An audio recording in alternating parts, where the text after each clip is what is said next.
Welcome to the Critical Cinema Club. I'm Sean. I'm Colm. And today we're going to be giving our joint thoughts on Andor, how we rated the series, how it fits into the wider Star Wars universe. And what were your thoughts, Colin? We've heard your thoughts on the other video. I mean, you have heard all my thoughts. I've had time to kind of think on it, slept on it a little bit. Yeah, reflected on it a bit more. And my opinions haven't changed an awful lot. I got a lovely comment on my video about not having a brain. So my response back to that person is, thanks. If I didn't have a brain, then everybody would think the same way or something. So, yeah, it'll have to be boring. And if you're wondering why we're in the car, we've just been to London Comic Con. Really great day out. It's my turn to drive this time. I'm really chuffed about that because it's a long way. And it was really painful getting here yesterday, wasn't it? It was.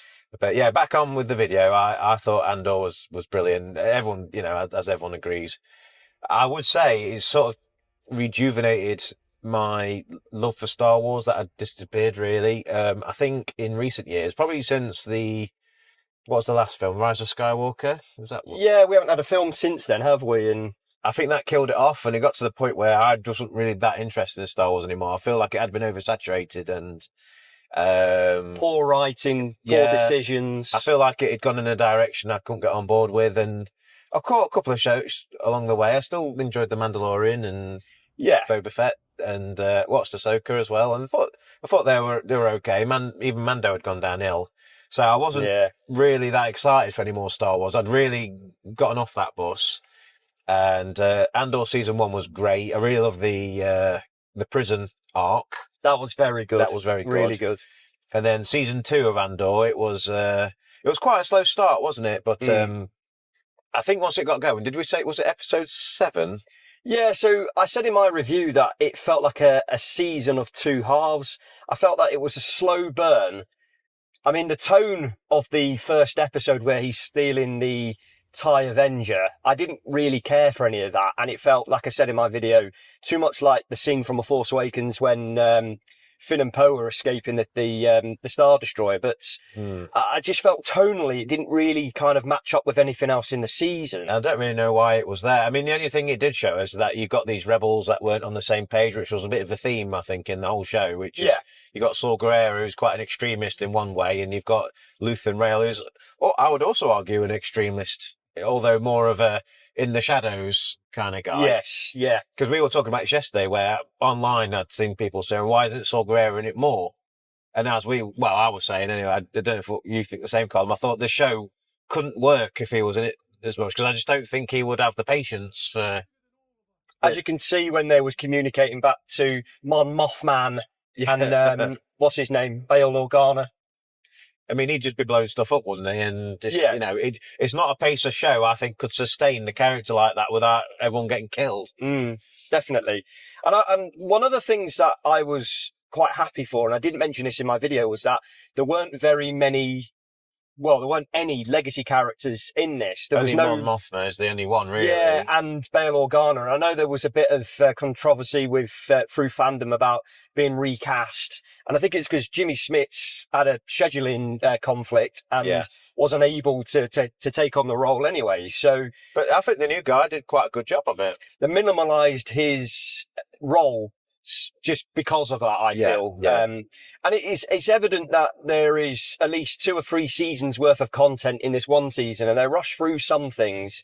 And with other things, I felt that, it wasn't fleshed out properly, especially in the first half of the season. And that last 3 episode arc, I felt that there was something a little bit lacking about, especially the finale. Yeah. But the one character I actually thought was brilliant throughout the whole thing and really got her time to shine was Clea. I thought she was the standout character. To say that was her first acting gig, yeah, as well, was incredible. But yeah, it was interesting what you mentioned about like something would happen and it would say 1 year later. And you think there's a lot of story they could have explored, but I can only think that they must.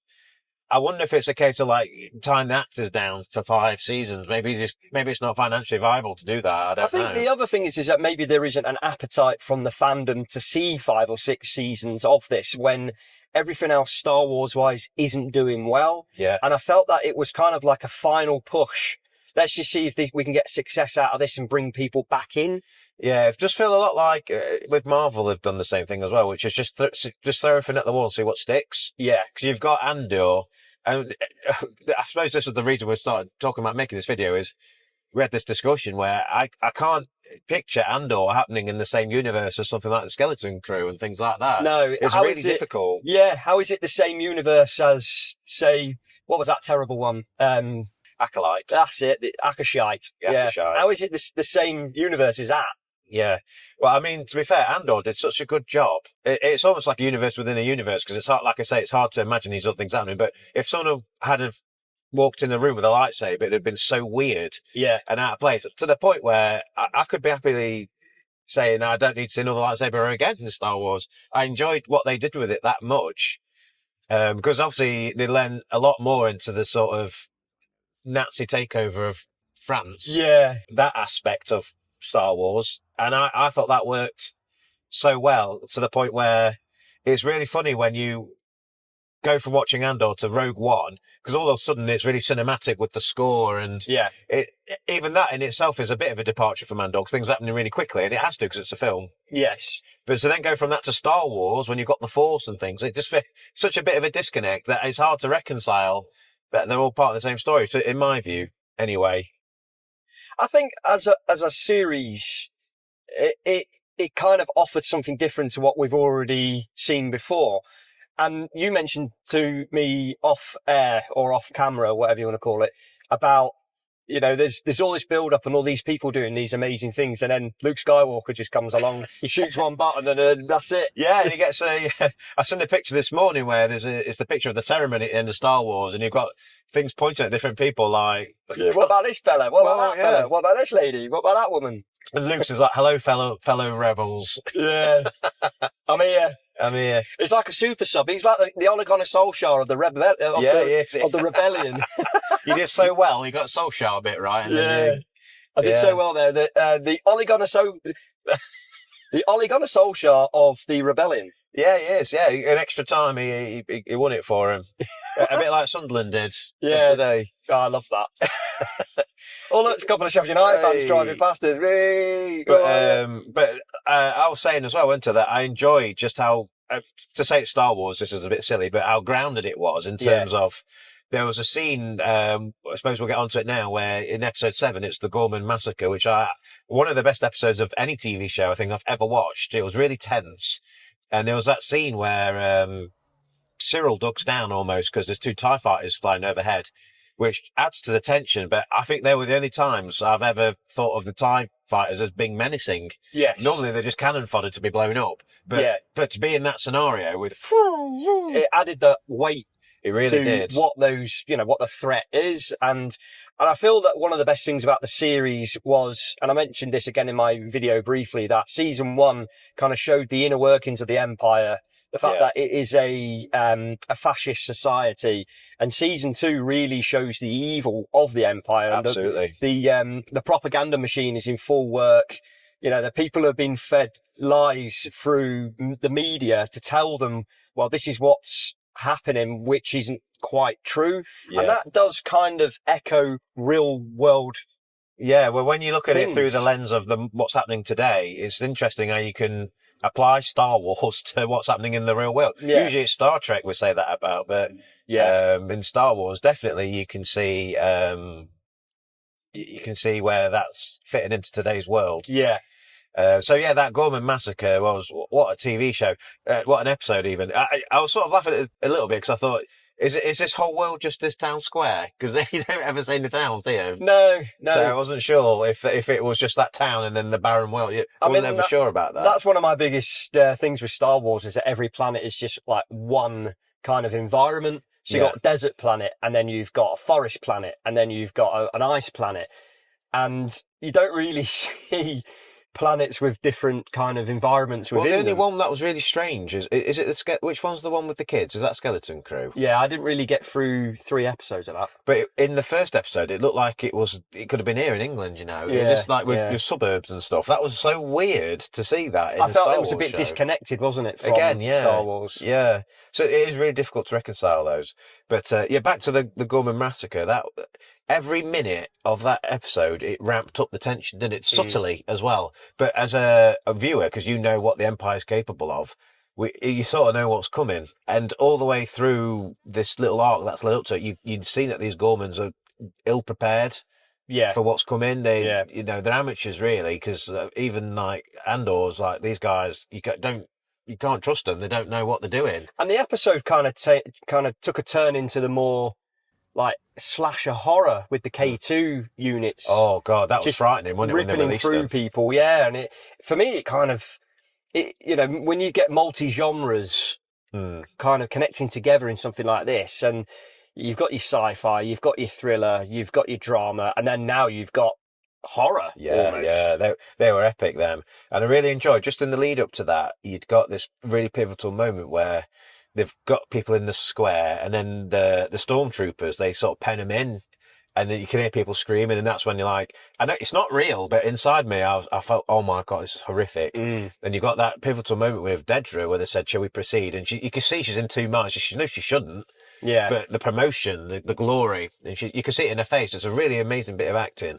And then she says, was excellent proceed. in it as well. She was really good. And she says proceed, and then it's like, oh my God. And then they shoot their own guy, don't they? They're basically cannon fodder, aren't they, those lads that they chuck in the middle? Yeah, they were put out there specifically to be sacrificed. To be sacrificed. For their agenda. And they're unaware that the snipers are up high looking down on them, and one of them gets shot, and they automatically think they're being shot by the Gorman. Yeah. So it's all gone to plan. Yeah. And then the narrative is, of course, the Gormans, and you see it, I mean, I'm not saying anything you can't see in the show, but all around the galaxy then, there's this narrative of the Gormans are horrible people, and the righteous Empire have quelled the rebellion or whatever. And it kind of backfires from them, because I think it's one of the final episodes. It might even be the final episode where there's messages being sent out across the galaxy about the repression of certain, certain people, and it's time to fight back. It's time to stand up against them. And it kind of starts with the Gorman massacre, and it continues into Mon Mothman's.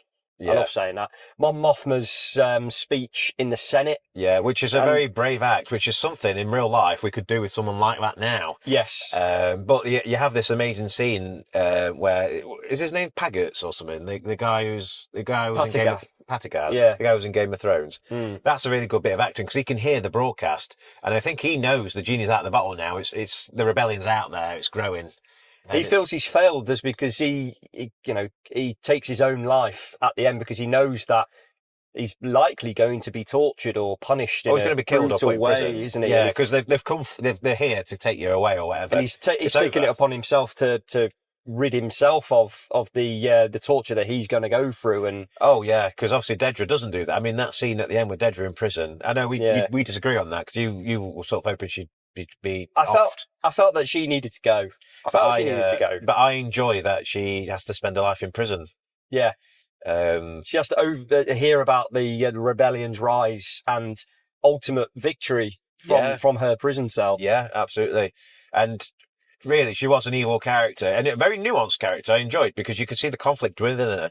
But ultimately, she chooses evil because she wants to advance her own career. Yeah, she's doing it for very selfish reasons. Very selfish, and she manipulated a partner, Cyril, as well. Yeah. So I've got no sympathy for her at all. And just to go back to my point about the non-legacy characters, I mean, there's no Han Solo in there, because there wouldn't be. He wouldn't be involved in that anymore. Yeah. There's no Obi-Wan, because again he's on Tatooine overlooking, keeping an eye out for Luke. But there's no Princess Leia, where she could have been in that. Yeah, absolutely. Because Bail Organa's there, but she's never mentioned. Vader is not even mentioned at all. And I feel that is because...